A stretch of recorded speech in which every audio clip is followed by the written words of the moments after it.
विद्यार्थी मित्रों, आज हम हमारा एक नया काव्य एक फूल की चाह आज शुरू करेंगे कि काव्य के अंदर एक समस्या है जो कि है छुआछूत की। वही समस्या के बारे में हमने रहीम के पद में भी थोड़ा देख लिया है, लेकिन ये जो समस्या है वो समाज को किस हद तक कलंक लगाती है, ये बात कवि ने बड़े ही स्फोटक रूप में यहाँ पर बताया है। और दूसरी बात है कि धर्म जो है वो इंसानियत पे टिका हुआ है। अगर धर्म में से इंसानियत निकल जाती है तो धर्म कोई मायना नहीं रखता है। आज हम यही बात इस काव्य के जरिए देखेंगे और समझेंगे। तो काव्य के जो कवि है उनका नाम है सियाराम शरण गुप्त और काव्य का नाम है एक फूल की चाह। तो आइए हम पहले उस काव्य में क्या बात है, कौन सा सब्जेक्ट लिया गया है, उस पर थोड़ी चर्चा करते हैं। तो एक फूल की चाह, ये जो काव्य है ये छुआछूत की समस्या के पर आधारित है, संबंधित है।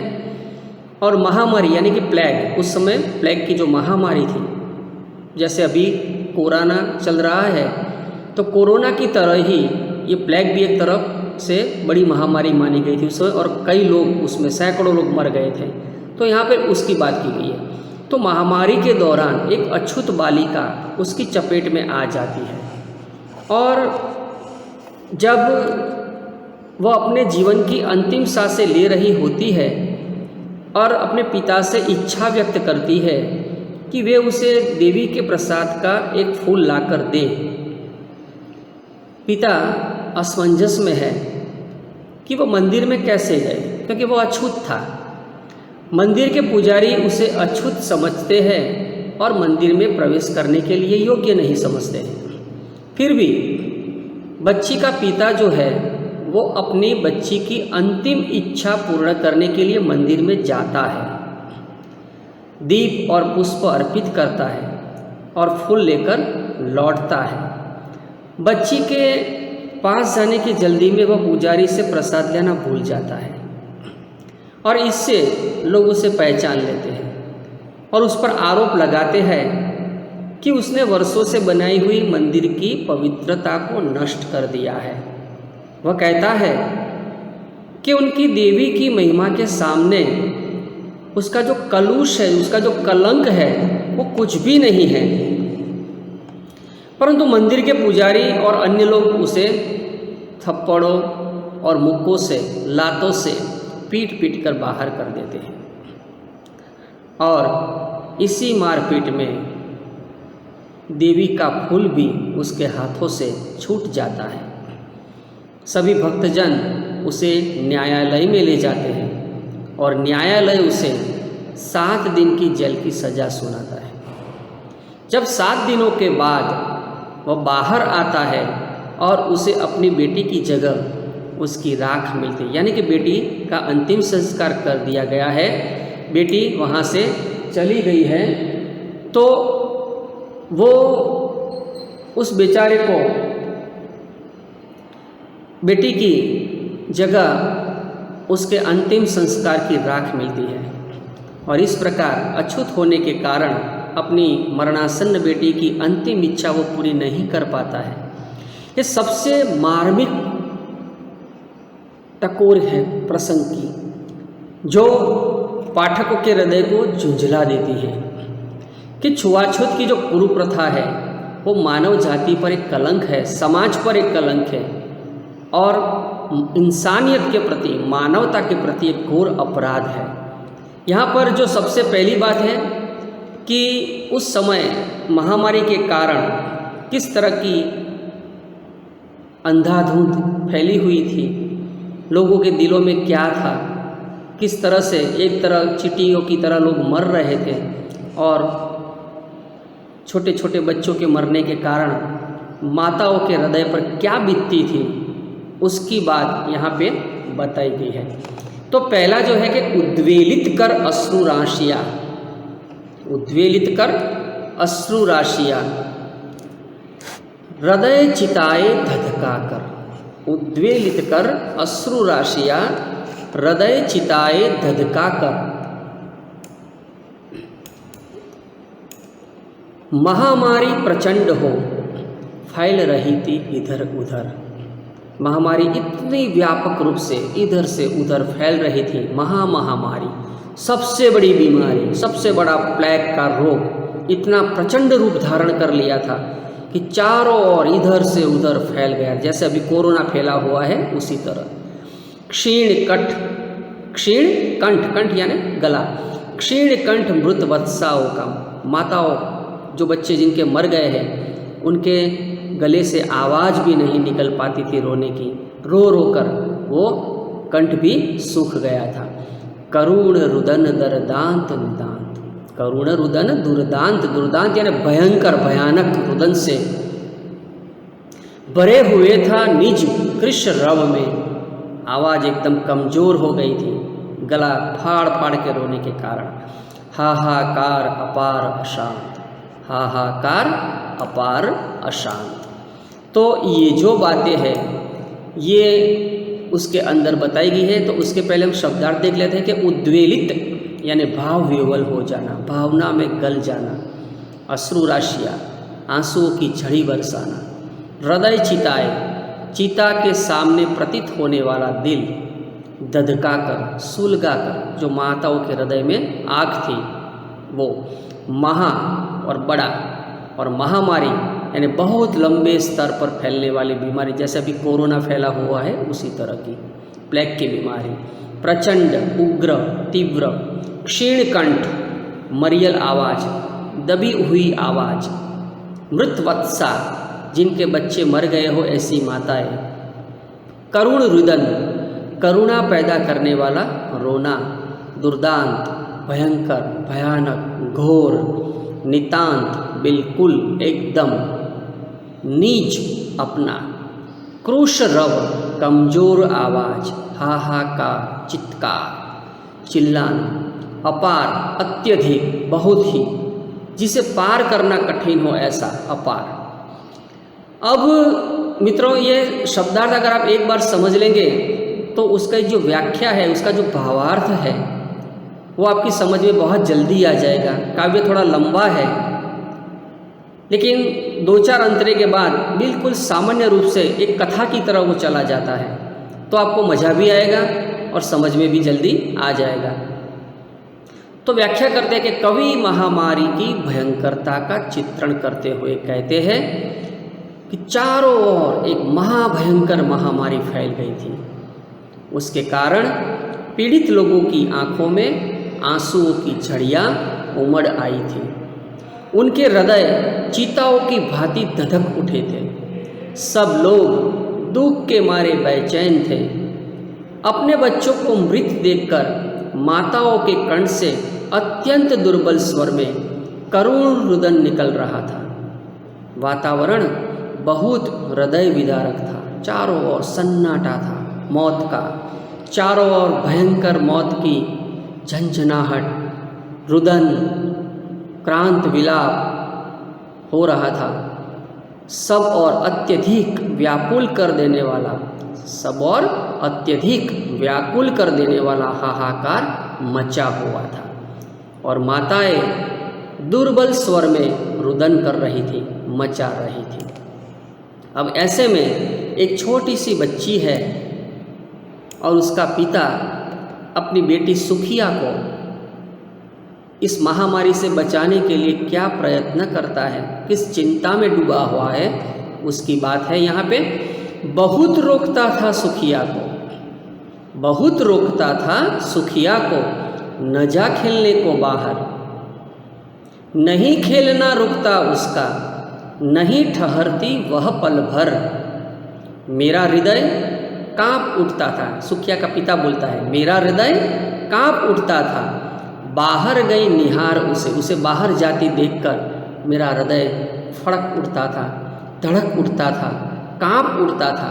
यही मनाता था कि बचा लो। भगवान से प्रार्थना करता था मैं, हे भगवान, मैं उसको कहीं किसी भी तरह से इस बीमारी से बचा लूँ, किसी भांति इस बार उसे किसी भी तरह इस बार इस महामारी से उसको बचा लूँ। अब उसके शब्दार्थ देखते हैं। पल भर, थोड़ी देर के लिए, हृदय कांपना, भयभीत हो जाना, निहारना, देखना। अब उसकी व्याख्या हम करते हैं कि सुखिया का पिता कहता है, मैं अपनी बेटी सुखिया को बाहर जाकर खेलने से बहुत मना करता था। मैं बार बार कहता था, बेटी बाहर खेलने मत जा, परंतु वह बहुत चंचल और हठीली थी, छोटी बच्ची थी ना, इसीलिए उसका खेलना रुकता नहीं था। उसको पल भर भी अंदेशा नहीं था कि पिता क्यों उसे रोक रहा है। वह पल भर के लिए भी घर में नहीं रुकती थी। मैं उसकी इस चंचलता को देखकर भयभीत हो उठता था, मेरा दिल कांप उठता था। मैं मन में हमेशा यही कामना करता था, ईश्वर से प्रार्थना करता था कि किसी तरह अपनी बेटी सुखिया को इस महामारी की चपेट में आने से बचा लूँ, रोक लूँ। ये पिता के मन की जो भावनाएं हैं, ये दूसरे अंतरे में हमें दिखाई देती है। एक और बच्ची की हट है, बच्ची का दिल रखना चाहता है, बाहर जाने से रुक नहीं सकता है, और दूसरी तरफ पिता के हृदय में उसको रोग से बचाना भी उतना ही आवश्यक है। वो बात यहाँ पे बताई गई है। अब देख रहे हैं तीसरे नंबर के अंतरे पर। भीतर जो डर रहा छिपाए, हाय वही बाहर आया। रोग लग जाने का जो डर था मन के भीतर, वो आज बाहर आ गया। एक दिवस सुखिया के तनु को यानी शरीर को ताप तप्त ज्वर से युक्त मैंने पाया। बुखार उसको आया। ज्वर में विह्वल हो बोली वह, क्या जानूं किस डर से डर, क्या पता कौन से डर से डर कर वो एक दिन बुखार के अंदर विह्वल होकर मेरे सामने बोली, मुझको देवी के प्रसाद का एक फूल ही दो लाकर। मुझको देवी माँ के प्रसाद रूप उस पर चढ़ाया हुआ एक फूल मुझे लाकर दे दो, पिता से उसने ये कहा। अब शब्दार्थ देखते हैं। हाय, यहाँ अफसोस है। दिवस यानी दिन, तनु यानी शरीर, ताप तप्त बुखार के कारण गर्म होने वाला शरीर, ज्वर बुखार, विह्वल दुखी, पिघला हुआ। अब व्याख्या करते हैं कि सुखिया का पिता इस काव्यांश का वक्ता है। खुद बोलता है पिता, यहाँ पे अपने मन की बात बताता है, इसीलिए उसको वक्ता कहा है। वो कहता है, अफसोस, मेरे मन में यही डर था कि कहीं मेरी बेटी सुखिया इस महामारी की शिकार न हो जाए। मैं इसी से डर रहा था और वही डर आखिरकार सच हो गया। सुखिया को बीमारी लग गई, कहने का मतलब यही है। एक दिन मैंने देखा कि सुखिया का शरीर बीमारी के कारण जल रहा है। वह बुखार से पीड़ित होकर और न जाने किस अनजाने भय से भयभीत होकर मुझसे कहने लगी, पिताजी मुझे माँ भगवती के मंदिर के प्रसाद का एक फूल ला कर दो। बेटी ने इच्छा व्यक्त की पिता के सामने। जो बात होनी थी वो तो हो चुकी थी। बेटी को बीमारी लग गई, उसके कारण उसके शरीर पर दिखाई देने लगे और अज्ञात भय से बेटी ने पिता के सामने इच्छा व्यक्त की भगवती के पर चढ़ाया हुआ प्रसाद रूप फूल लाने की। अब चौथे अंतरे में देखते हैं। क्रमशः कंठ क्षीण हो आया, धीरे धीरे उसका गला दबने लगा, आवाज़ दबने लगी, क्षीण हो गए। शिथिल हुए अवयव सारे अंग उसके ढीले पड़ गए। शिथिल होना, ढीला पड़ जाना। बैठा था नव नव उपाय की चिंता में मैं मन मारे। मैं अपने मन को मार कर हर तरह के उपाय, नव नव उपाय बचाने के मैं करने लगा उसकी चिंता में। जान सका न प्रभात सजग से हुई अलस कब दोपहरी, समय का मुझे कोई भान नहीं रहा, कोई ज्ञात नहीं रहा। कब प्रभात हुआ, कब दोपहरी हुई, स्वर्ण घनों में कब रवि डूबा, और सुनहरी बादलों में कब रवि का अस्त हो गया, सूर्य का अस्त हो गया। कब आई संध्या गहरी, और कब शाम ढल गई, मुझे किसी भी बात का अंदेशा नहीं था। समय का कोई ज्ञान नहीं रहा। इतनी चिंता बेटी को बचाने की सुखिया के पिता को लग गई। अब देखते हैं शब्दार्थ को। क्रमशः, धीरे धीरे, कंठ गला, क्षीण कमजोर दुबला, शिथिल ढीले पड़ जाना, अवयव शरीर के अंग जैसे हाथ पैर होते हैं ना वो, नव नव नए नए, उपाय ढंग प्रयत्न, मन मारे मन की इच्छा को दबाए हुए, मन को रोके हुए, प्रभात सजग हलचल से भरी सुबह, अलस आलस्य से भरी हुई यानी ढीली शिथिल, स्वर्ण घन सुनहरी बादल, रवि सूरज, और संध्या मतलब सांझ। तो व्याख्या करते हैं कि सुखिया का पिता महामारी से ग्रस्त सुखिया की बीमारी बढ़ने का वर्णन करते कहता है, धीरे धीरे महामारी का प्रभाव बढ़ने लगा सुखिया के ऊपर। सुखिया का गला घुटने लगा, आवाज़ मंद होने लगी, शिथिल होने लगी, शरीर के सारे अंग ढीले पड़ने लगे, कमज़ोर पड़ने लगे। मैं चिंता में डूबा हुआ निराश मन से उसे ठीक करने के लिए नए नए कई तरह के उपाय सोचने लगा। इस चिंता में मैं इतना डूब गया कि मुझे पता ही नहीं चल सका। समय का कोई भान नहीं रहा कि कब प्रातःकाल की हलचल समाप्त हुई, यानी कि कब सुबह हो गई और आलस्य भरी दोपहर आ गई, और कब दोपहर हो गई, कब सूरज सुनहरी बादलों में डूब गया और कब गहरी सांझ हो गई, अंधेरा छा गया। कोई पता उसको नहीं चला समय का। अब जाते हैं 5वें पर। सभी ओर दिखलाई दी बस अंधकार की ही छाया, चारों ओर अंधकार छा गया था, मन के भीतर भी और बाहर आसमान में भी। छोटी सी बच्ची को ग्रसना यानी निगलना, छोटी सी बच्ची को ग्रसने कितना बड़ा तिमिर आया, मौत का साया। तिमिर यानी यहाँ पे अंधकार है, लेकिन यहाँ पर बताया कि मौत का साया, धीरे धीरे मौत उसके करीब आने लगी। ऊपर विस्तृत महाकाश में जलते से अंगारों से झुलसी सी जाती थी आंखें, जगमग जगते तारों से। ऊपर महाकाश था, विस्तृत आकाश है जहाँ पर कोई शब्द नहीं है। बेटी भी उसी तरह निशब्द होकर, उनकी आँखों में अंगारे जल रहे थे, आंखें जल रही थी बुखार के कारण, झुलस रही थी आंखें उसकी, और ऊपर तारे की तरह उसकी आंखों की जो बिंदी होती है वो तारे की तरह से जगमग रही थी।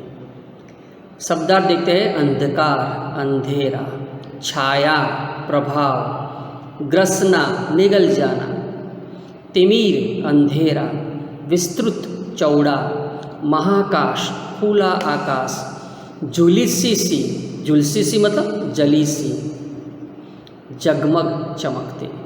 अब व्याख्या देखते हैं।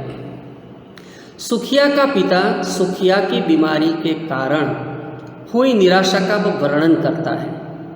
उस पर क्या बीत रही है इस समय, बच्ची को इस तरह से बीमार मौत के करीब जाते देखकर ये बात अभी हो रही है। सुखिया की बीमारी के कारण मेरे मन में ऐसी घोर निराशा छा गई कि मुझे चारों ओर अंधेरों की ही छाया घिरी हुई दिखाई देने लगी। मेरे चारों ओर अंधेरा छा गया। कहने का मतलब ये है, मुझे लगा कि मेरी नन्ही सी बेटी को निगलने के लिए इतना बड़ा अंधेरा चला आ रहा है।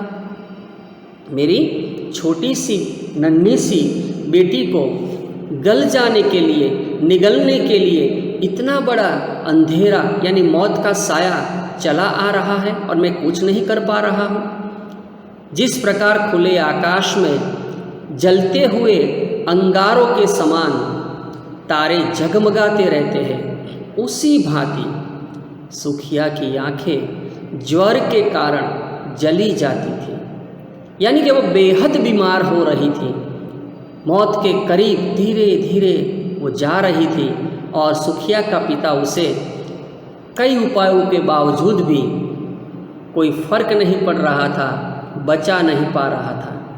अब आगे देखते हैं 6 पे।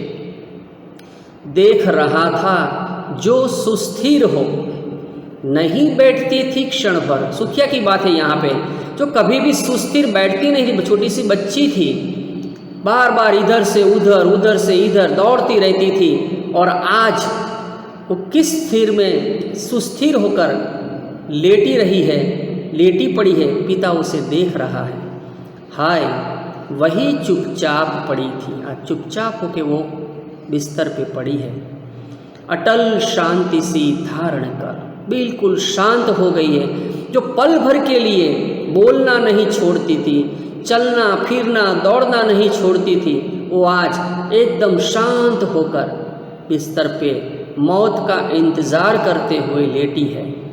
सुनना वही चाहता था मैं उसकी आवाज़ को सुनना चाहता था, उसके पगरव को सुनना चाहता था। उसे स्वयं ही उकसाकर, उसको उत्तेजित करके मैं उसको आवाज़ को सुनना चाहता था। मुझको देवी के प्रसाद का एक फूल ही दो लाकर, कि वो फिर से मुझे कहे कि पिता मुझे देवी माँ के प्रसाद रूप चढ़ाया हुआ फूल ला दो। अब देखते हैं शब्दार्थ में। सुस्थिर, पूरी तरह से ठहरी हुई, क्षण, पल, घड़ी, अटल, दृढ़, पक्का, उकसाकर, प्रेरणा देकर, जागृत करके। सुखिया का पिता अपनी बेटी सुखिया की बीमारी के कारण हुई दुर्दशा का चित्रण करता है। कहता है कि जो बेटी मेरे सामने जिसे मैं देख रहा हूँ, वो मेरी बेटी पल भर के लिए भी टीक कर नहीं बैठती थी, इधर से उधर उधर से इधर दौड़ती रहती थी, वही आज स्थिर शांति की मूर्ति बनी चुपचाप बिस्तर पर पड़ी थी। मैं अब उसे स्वयं ही बार बार प्रेरित कर रहा था कि वे मुझे फिर से वही शब्द कहे, फिर से एक बार मेरे साथ बात करे, मुझे कुछ कहे कि पिताजी मुझे देवी के प्रसाद का एक फूल ला कर दो, पिताजी मुझे देवी के प्रसाद का एक फूल ला कर दो। बार बार यही कहने के लिए उसे उकसा रहा था, उत्तेजित कर रहा था। अब देखते हैं 7वें नंबर पे अंतरे में। ऊंचे शैल शिखर के ऊपर पिता मंदिर जाने की ठान लेता है। मंदिर कैसा है, यहाँ मंदिर का जो वर्णन है वो बताया गया है कि ऊंचे शैल शिखर पर, पर्वत की चोटी के ऊपर मंदिर था, विस्तीर्ण विशाल बड़ा सा मंदिर, फैला हुआ मंदिर था। स्वर्ण कलश सरसीज विहसित थे, कमल पर सुवर्ण के कलश पर जैसे कि सरसीज, सर पर माथे पर कमल विराजमान थे। पाकर समुदित रविकर जाल, दीप धूप से आमोदित था, धूप और दीप से सुगंधित था, आनंदित था। आमोद का मतलब वैसे तो आनंदित होता है, लेकिन यहाँ सुगंध से भरपूर।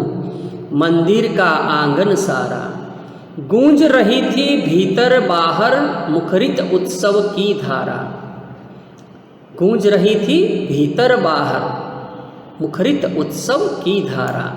तो यहाँ पर है शैल शिखर यानी पहाड़ की चोटी, विस्तीर्ण फैला हुआ, स्वर्ण कलश सरसिज कमल के समान सुंदर सोने का कलश, विहसित हंसते हुए, खिला हुआ, यहाँ पर मतलब है कमल है तो खिला हुआ, समुदित अच्छी प्रकार खिला हुआ, रवि कर जाल सूर्य की किरणों का समूह, आमोदित करने वाला, आनंद से भरा हुआ, मुखरित प्रकट रूप से होने वाला। तो मंदिर का वातावरण इतना सुंदर था, बढ़िया था उसकी बात यहाँ पे कही है कि कहाँ पर मंदिर आया हुआ था, मंदिर कैसा था और मंदिर का वातावरण कैसा था, उसकी बात है यहाँ पे। अब देखते हैं व्याख्या में। ऊंचे पर्वत की चोटी के ऊपर एक विस्तृत और विशाल मंदिर खड़ा था। उसका कलश स्वर्ण से बना हुआ था। उस पर सूरज की किरणें सुशोभित हो रही थी। किरणों से जगमगाता हुआ कलश ऐसा खिला खिला प्रतीत होता था जैसे सूरज की रश्मियों मतलब किरणें को पाकर कमल का फूल खिल उठा हो। मंदिर का सारा आंगन दीपों की रोशनी और धूप की सुगंध से महक रहा था। मंदिर के अंदर और बाहर सब और उत्सव जैसा उल्लासमय वातावरण था। बड़ा ही सुंदर वातावरण मंदिर का था। और वहाँ पर भक्त लोग क्या कर रहे थे, अब उसके बारे में कवि ने बताया है कि भक्त वृंद यानी समूह, टोली, भक्तों की टोली मृदु मधुर कंठ से गाते थे सभक्ति मुदबय। साथ में मिलकर, समूह में मिलकर मधुर कंठ से भक्ति पूर्वक आनंदित होकर गा रहे थे, पतित तारिणी पापहारिणी माता तेरी जय जय जय। पतित तारिणी पापहारिणी, पतितों का उद्धार करने वाली, पापों का नाश करने वाली माता तुम्हारी जय जय हो। पतित तारिणी तेरी जय जय। मेरे मुख से भी निकला बिना बढ़े ही मैं आगे को, जाने किस बल से ढीकला। बिना बढ़े ही मैं आगे को, जाने किस बल से ढीकला, यानी धकेला गया मुझे पता नहीं चला मैं कैसे आगे आगे चला गया उस गान को गाते गाते और वहाँ आगे बढ़ता गया। अब देखते हैं यहाँ पे शब्दों के अर्थ को। वृंद यानी समूह, टोली, मुदमय प्रसन्नता पूर्वक, पतित तारिणी पतितों का, पापियों का उद्धार करने वाली, ढिकला जाना, ठेला जाना, ढकेला जाना। अब व्याख्या देखते हैं कि मंदिर में भक्तों की टोली बड़ी मधुर और कोमल आवाज में आनंद और भक्ति से भरा हुआ यह जयगान कर रही थी, माता की स्तुति कर रही थी। हे पतितों का उद्धार करने वाली देवी, हे पतितों का उद्धार करने वाली देवी, हे पापों को नष्ट करने वाली देवी, हम तेरी जय जयकार करते हैं। सुखिया के पिता के मुंह से भी माता का जयगान निकल पड़ा। उसने दोहराया, हे पतितों का उद्धार करने वाली देवी, तुम्हारी जय हो। यह कहने के साथ ही न जाने उसमें कौन सी शक्ति आ गई जिसने उसे ठेल कर पुजारी के सामने खड़ा कर दिया। वह अनायास ही, अचानक ही पूजा स्थल के सामने पहुंच गया। उसके मन के भीतर एक शक्ति जाग उठी कि जिसकी वजह से वो अचानक, अनायासी, बिना प्रयास के पुजारी के सामने चला गया। अब देखते हैं 9वें नंबर के अंतरे पर। जब वो मंदिर में माता के सामने सम्मुख खड़ा होता है, उस समय क्या होता है उसका यहाँ पे वर्णन किया गया है। मेरे दीप फूल लेकर वे यानी पुजारी, अम्बा को अर्पित करके, अम्बा यानी माता भगवती, मेरे दीप फूल लेकर वे अम्बा को अर्पित करके दिया पुजारी ने प्रसाद जब आगे को अंजलि भर के, हाथों की अंजलि करके माता को जो प्रसाद था पुजारी ने मेरे हाथ में देने के लिए अपना हाथ उठाया। भूल गया उसका लेना झट। लेकिन मुझे तो क्या चाहिए था, बेटी के लिए एक फूल चाहिए था प्रसाद के रूप में, और उस जल्दी में मैं उसको लेना भूल गया। परम लाभ सा पाकर मैं, श्रेष्ठ लाभ, परम यानी श्रेष्ठ लाभ को पाकर मैं, कौन सा? फूल वाला। सोचा बेटी को माँ के ये पुण्य पुष्प दूर जाकर मैं जितना हो सके उतना जल्दी जाकर माता के प्रसाद रूप पुण्य पुष्प मैं बेटी को जाकर दे दूँ और इसकी इच्छा को पूरी करूँ। उसकी जल्दी में वो प्रसाद लेना भूल गया।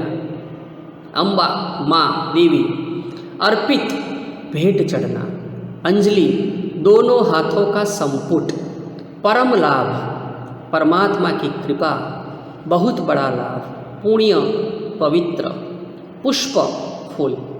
अब व्याख्या देखते हैं। तो देवी माँ के प्रसाद का फूल लेने के लिए सुखिया का पिता मंदिर में पहुँचा। उस समय का वर्णन करते हुए वो कहता है, मैंने दीप और फूल माँ को भेंट चढ़ाए। पूजा के फूल लेकर मैं प्रसन्न हो उठा। तभी पुजारी ने दोनों हाथों से मुझे माँ की पूजा का प्रसाद दिया, परंतु मैं फूल पाने की प्रसन्नता में उस प्रसाद को लेना भूल गया। मुझे तो वह फूल ही ईश्वर की अनुकंपा जैसा लाभकारी लग रहा था। अतः मैंने यही सोचा कि जल्दी से घर जाकर अपनी बीमार बेटी को माँ की पूजा के ये फूल दूँ, ताकि उसकी कृपा से वह जल्दी ही स्वस्थ हो जाए, अच्छी हो जाए। पिता यही कामना करते हुए जल्दी से भागने की कोशिश कर रहा था। अब जाते हैं 10वें नंबर पर, सिंहपौर मुख्य द्वार। सिंहपौर तक भी आंगन से नहीं पहुंचने मैं पाया। अभी तो मुख्य आंगन तक मैं पहुंच ही नहीं पाया था कि अचानक, सहसा अचानक यह सुन पड़ा कि कैसे यह अछूत भीतर आया। अरे देखो देखो, ये अछूत कैसे अंदर मंदिर के भीतर आ गया। पकड़ो, देखो, भाग न जावे, बना धूर्त यह है कैसा। जल्दी से उसको पकड़ लो, भागने ना पाए। ये धूर्त है, धुतारा है, यहाँ पर कैसे आ गया। साफ स्वच्छ परिधान किए है, भले मानुषों के जैसा। अच्छे अच्छे वस्त्र पहनकर, स्वच्छ वस्त्र पहनकर यहाँ पर सज्जनों के जैसे बन के वो यहाँ पे आ गया है। पापी ने मंदिर में घुसकर किया अनर्थ बड़ा भारी। यह अछूत, ये पापी मंदिर में घुसकर मंदिर को पवित्र कर दिया है, मंदिर का बड़ा ही अनर्थ कर दिया है, कलुषित कर दी है मंदिर की चिरकालिक सुचिता सारी। बरसों से बना ही सुचिता, बरसों से बनाई हुई पवित्रता, सुंदरता, स्वच्छता, सुचिता को कलंक लगाया है। अब देखते हैं शब्दार्थ में। सिंहपौर मंदिर का मुख्य द्वार, सहसा अचानक धूर्त छला हुआ, परिधान वस्त्र, अनर्थ पाप, कलुषित अपवित्र कलंक, चिरकालिक लंबे समय से बनाया हुआ शुचिता, पवित्रता, सुंदरता, स्वच्छता को। अब व्याख्या देखते हैं। सुखिया का पिता देवी के मंदिर में फूल लेने के लिए जाता है और पहचान लिया जाता है। लोग समझ जाते हैं कि ये आदमी अछूत है। तब वह अपने आप बीती सुनाते हुए कहता है, मैं पूजा करके मंदिर के मुख्य द्वार तक भी पहुंच नहीं पाया था कि अचानक मुझे यह स्वर सुनाई पड़ा। यह अछूत मंदिर के अंदर कैसे आया? यह अछूत मंदिर के अंदर कैसे आया? इसे पकड़ो, सावधान रहो, कहीं यह दुष्ट भाग न जाए। यह कैसा ठग है, धूर्त है कि ऊपर से साफ सुथरे कपड़े पहनकर भले आदमियों जैसा रूप बनाकर आया है, परंतु हे महापापी और नीच, इस पापी ने मंदिर में घुसकर बहुत बड़ा पाप कर दिया है। इसने इतने लंबे समय से बनाई गई मंदिर की पवित्रता को नष्ट कर दिया है। इसके प्रवेश से पूरा मंदिर अपवित्र हो गया है। लोग चिल्लाने लगे, उसको पकड़ने के लिए भागते रहे और उसको आखिर में पकड़ लिया भी जाता है। अब देखते हैं आगे के अंतरे में। अये क्या मेरा कलुष बड़ा है, सुखिया का पिता बोलता है। देवी की गरिमा से भी किसी बात में हूँ मैं आगे, माता की महिमा के भी। माँ के भक्त हुए तुम कैसे, करके यह विचार खोटा। माँ के सम्मुख ही माँ का तुम गौरव करते हो छोटा।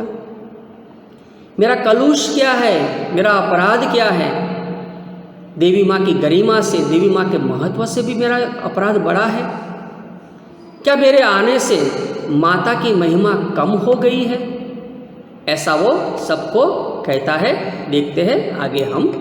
कलुष पाप, गरिमा महानता, महिमा महत्व, खोटा गलत, गौरव महानता और ऊंचाई।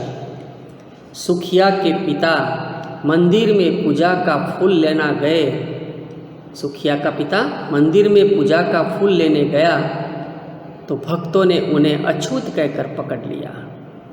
तब सुखिया के पिता उन भक्तों से बोले, ये तुम क्या कहते हो, मेरे मंदिर में आने से देवी का मंदिर कैसे अपवित्र हो गया।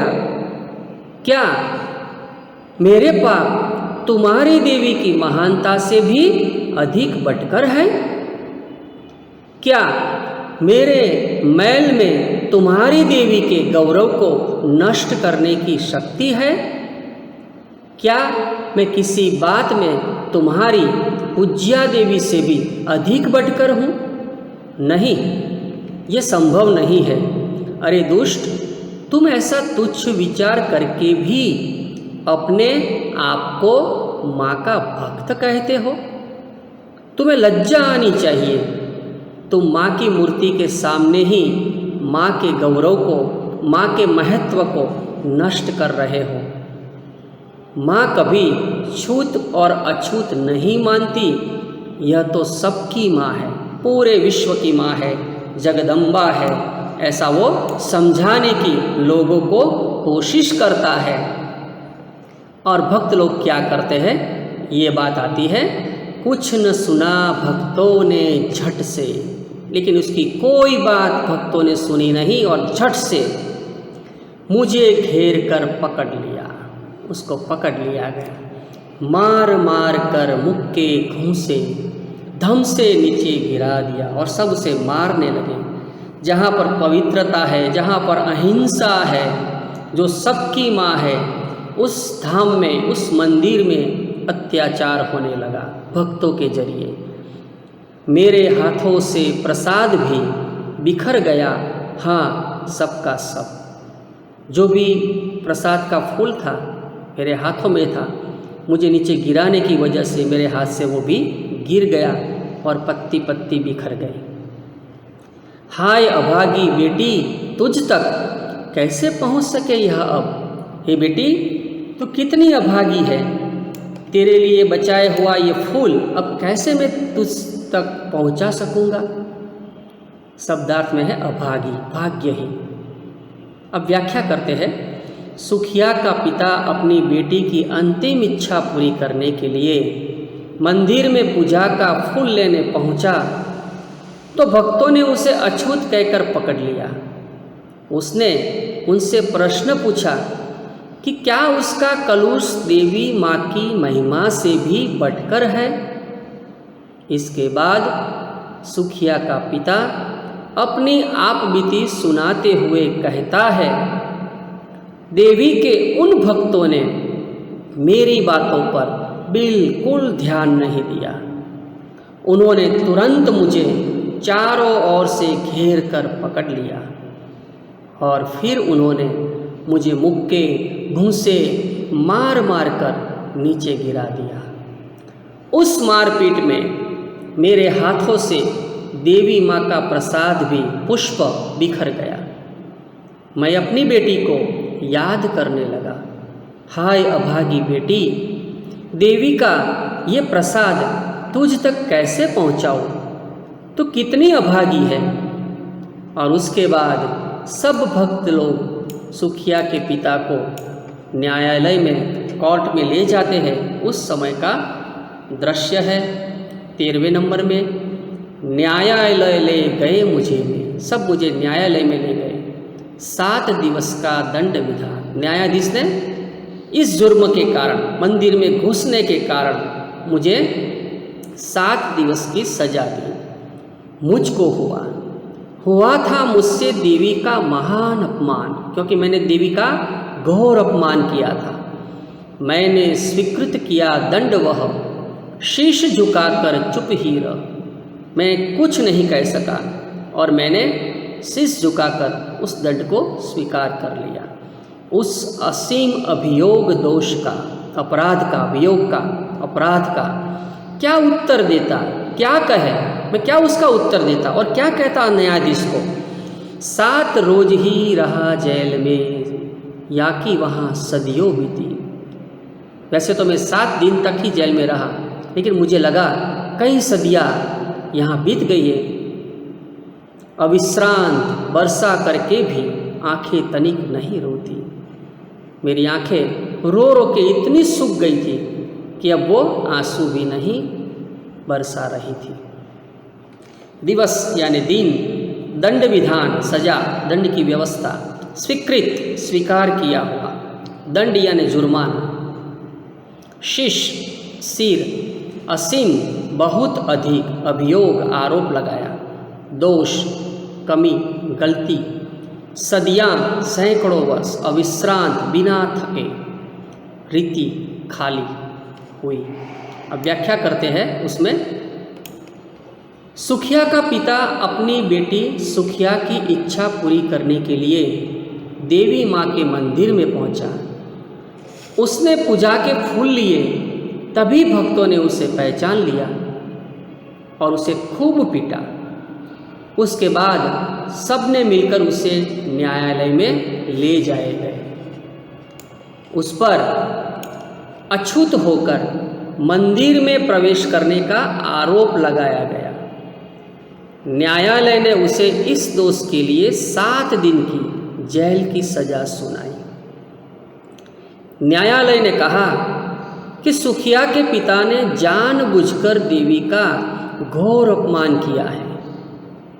उसके मंदिर में घुसने से देवी की पवित्रता नष्ट हुई है, गरिमा नष्ट हुई है, उसके महत्व को कलंक लगा है। सुखिया के पिता ने सिर झुकाकर इस दंड को स्वीकार कर लिया। उस पर जो भीषण आरोप मढ़ा गया था, गढ़ा गया था, लगाया गया था, वह उसका क्या उत्तर देता? क्योंकि वह समझ नहीं पा रहा था कि ये कौन सा जुर्म है, कौन सी सजा दे रहे हैं उनको। वह अपनी रक्षा में क्या कहता, ये उसे जरा भी नहीं सूझा। वह 7 दिनों तक जेल में रहा। उसके लिए ये 7 दिन सैकड़ों वर्षों के समान भारी थे। उसकी आंखों से निरंतर आंसू बहते रहे, फिर भी आंखें भरी रही और उसकी वेदना कम नहीं हुई। अब आते हैं जब वो जेल से छूटता है, उस समय की बात है। दंड भोग कर जब मैं छूटा, पैर न उठते थे घर को। दंड भोग कर जब मैं छूटा, पैर न उठते थे घर को। पीछे ठेल रहा था कोई, भय जर्जर तनु पंजर को। भय से बिखरा हुआ शरीर, पंजर यानी पिंजरा। अब शरीर की कोई सुधि नहीं रही थी, शरीर में कोई जोर नहीं रहा था, जैसे कोई धक्के मार के घर की ओर ढकेल रहा था, ऐसा उसको लगा। पहले किसी लेने मुझको नहीं दौड़ कर आई वह। जब भी मैं घर पर जाता, मुझे आते देखकर वो दौड़ कर चिल्लाकर मुझे लेने के लिए आती थी मेरी बेटी, लेकिन आज वो नहीं आई। उलझी हुई खेल में ही यहाँ अब की दी न दिखाई वह। उसको ऐसा लगा कि शायद वो खेल में उलझ गई होगी और इसी कारण वो भूल गई होगी कि मैं आ रहा हूँ और मुझे दिखाई नहीं दी होगी। तो यहाँ पे शब्द आते ठेलना, धकेलना, भय जर्जर, भय से पीड़ित, तनु शरीर, पंजर ढांचा, हड्डियों का ढांचा यहाँ पे है। तो बीमार सुखिया के लिए उसका पिता मंदिर के प्रसाद का फूल लेने गया तो उसे भक्तों ने पकड़ लिया। न्यायालय ने उसे 7 दिन की सजा सुनाई। इस सजा के कारण बीमार सुखिया चल बसे। इस दुख में डूबा हुआ सुखिया का पिता अपनी आप बीती सुनाता है कि जब मैं 7 दिनों के कारावास से छूटकर जाने लगा तो मुझे घर जाने का मन नहीं करता था। मन में कहीं लगता था कि अब बेटी जीवित नहीं रही होगी, और इसीलिए यूँ लगता था जैसे कोई मेरे भय से जर्जर अस्थि पिंजर को पीछे की ओर धकेल रहा है। मेरे पांव घर की ओर नहीं पड़ रहे थे। पहले बेटी मुझे देखते ही मुझे लेने के लिए दौड़कर चली आती थी, किंतु आज ऐसा नहीं हुआ। लगता था कि जैसे वह किसी खेल में उलझी हुई हो, इसीलिए इस बार वह मेरे स्वागत में दिखाई नहीं दी। अब जाते हैं आखिरी में कि उसे देखने मरघट को ही, मरघट यानी कब्रिस्तान, श्मशान गया दौड़ता हुआ यहाँ, मेरे परिचित बंधु प्रथम ही फूंक चुके थे उसे जहाँ। उसे देखने के लिए मैं श्मशान गया जहाँ पर मेरे स्वजन मेरी बेटी को अंतिम संस्कार कर चुके थे। उस श्मशान में बुझी पड़ी थी चिता, वहाँ पर छाती धधक उठी मेरी। हाय फूल सी कोमल बच्ची हुई राख की थी ढेरी, अंतिम बार गोद में बेटी तुझको ले न सका मैं, हाँ एक फूल माँ का प्रसाद भी तुझको दे न सका मैं, हाँ। दौड़कर श्मशान जाता है और उस समय जो पश्चाताप करता है, ये बात यहाँ पे बताई है। मरघट यानी श्मशान, कब्रिस्तान, परिचित यानी जान पहचान वाला, बंधु यानी संबंधी रिश्तेदार सगे वाले, फूंक यानी जलाकना, धधक उठना यानी जल उठना। सुखिया के पिता को मंदिर में प्रवेश करने के अपराध में 7 दिन की जेल हो गई। उसी बीच उसकी बेटी चल बसी। अतः जेल से छूटने के बाद वह अपनी बेटी को देखने के लिए श्मशान घाट पहुंचा। वह अधीर होकर दौड़ता हुआ वहां पहुंचा ताकि उसे अंतिम बार देख सके, परंतु उसके जानकार और संबंधी उसे पहले ही जला चुके थे। उसकी चिता बुझ चुकी थी। हाय उसकी फूल जैसी कोमल बालिका राख की ढेरी बन चुकी थी। उसे देखकर सुखिया के पिता की छाती कांप उठी, दिल दहल उठा।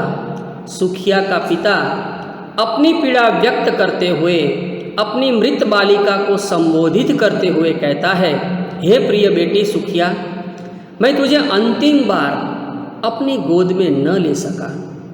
तुमने अंतिम समय में देवी माँ के मंदिर के प्रसाद का एक फूल मुझसे मांगा था और मैं अभागा वह नन्हा सा फूल भी लाकर न दे सका। मैं सचमुच अभागा पिता हूँ।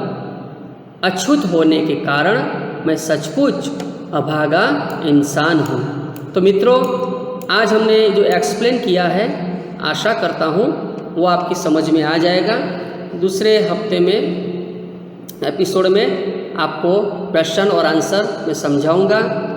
आपको ये अच्छी तरह से समझ लेना है काव्य को, और उसके बाद उसके जो क्वेश्चन आंसर है वो आपको FB में लिखने हैं। तो मिलते हैं दूसरे एपिसोड में, तब तक के लिए